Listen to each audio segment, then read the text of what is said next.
So, Lee, the estimates, there are a couple of them that come out every year of what's going to happen with COLA.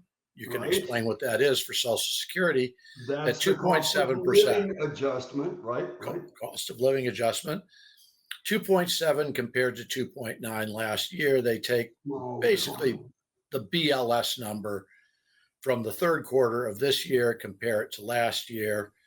2 points about this. The first one is that inflation is not 2.7%. I don't care I what wish the it was. Fed, and it is getting harder and harder for people to have Social Security be a major leg on their retirement uh, stool.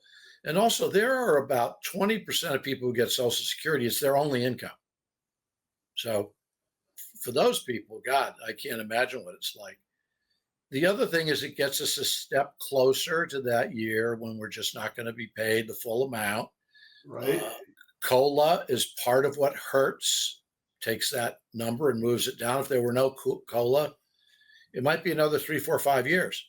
Um, so what worries me is that we move along, both those things happen. It doesn't cover the real cost for seniors of No, inflation. it doesn't. And even though those who aren't getting Social Security, your Medicare is tagged into that. Yeah, So, that kind of helps to some degree. But if you don't have, say, a Medicare Advantage, a lot isn't covered. So, yeah, it's tough for some seniors. And especially when you're looking at a Social Security payment that's what, even if you're maxed out, which means you've had to earn a lot. It's only 42, 4,300, but most people's payment is half that.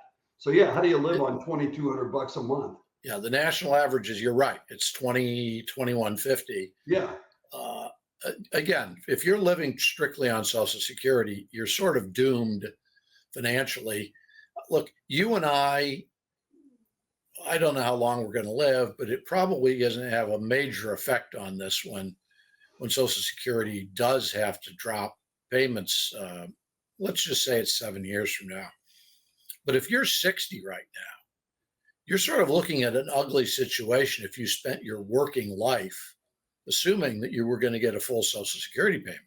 yeah, and in addition to that, consider the fact that they will start moving the goalposts back faster and faster. And I will guarantee you that within the next 3 or 4 or 5 years, getting Social Security at 62 will be impossible. They'll just say, no, you can't do it, or I, or, I or it'll think be that very restricted. I think that they'll move it out, and they also may try to get rich people to take nothing. They ought to just give them a tax credit. Just say, hey, if you don't take your Social Security, we'll give you the equivalent of a tax credit. So if it would have been, say, $30,000, there's $30,000 tax credit. Yeah, it's shocking.